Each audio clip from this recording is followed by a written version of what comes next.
15 বছর বয়সের গেরোয় বাতিল হয়ে যাওয়ার পথে হলুদ ট্যাক্সি। তবে পুরনো ট্যাক্সি চালকদের পুনর্বাস দিতে শহরে একটি বেসরকারি সংস্থা হলুদ রঙের ক্যাব নামাতে চলেছে। সিএনজি চালিত ওই ক্যাব প্রাথমিকভাবে সরকারি যাত্রী সাথী অ্যাপের আওতায় পরিষেবা দেবে বলে পরিবহন দপ্তর সূত্রে খবর। হলুদ ট্যাক্সির ঐতিহ্যের কথা মাথায় রেখেই ওই সব ক্যাবের রং হলুদ হবে। এছাড়াও ক্যাবের গায়ে ভিক্টোরিয়া মেমোরিয়াল, হাওড়া সেতু, শহীদ মিনারের মতো শহরের একাধিক ঐতিহ্যবাহী স্মারকের মোটিভ থাকবে। ওই সংস্থা দফায় দফায় বছর কয়েকের মধ্যেই 3000 এমন ক্যাব নামাতে চায় বলে জানিয়েছে।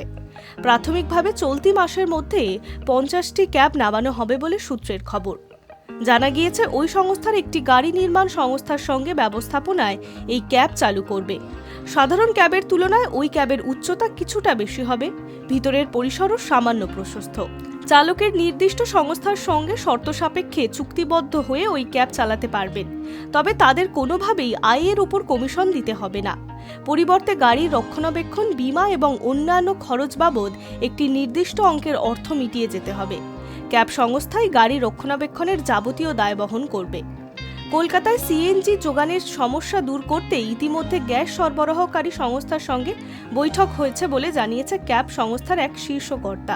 শুধুমাত্র নতুন ক্যাবের জন্য নির্ধারিত এমন সিএনজি পাম্পিং স্টেশন চালুর বিষয়ে আলাপ আলোচনা চলছে বলে সংস্থা সূত্রের খবর। ওই ক্যাব সংস্থা চালকদের সামাজিক সুরক্ষা বিভিন্ন দিকে লক্ষ্য রাখার কথাও জানিয়েছে। রাজ্য সরকারের দিক থেকেও এই নিয়ে সহযোগিতা মিলবে বলে ক্যাব সংস্থার দাবি।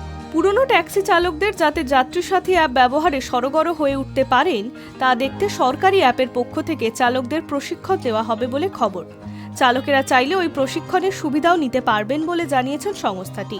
নতুন ক্যাব পর্যায়ের সংস্থা চালু হলে কলকাতায় হলুদ ট্যাক্সি চালকদের বড় অংশের সুষ্ঠু পুনর্বাসের ব্যবস্থা হতে পারে বলে মনে করছেন পরিবহন দপ্তরের আধিকারিকরা। Hi news network.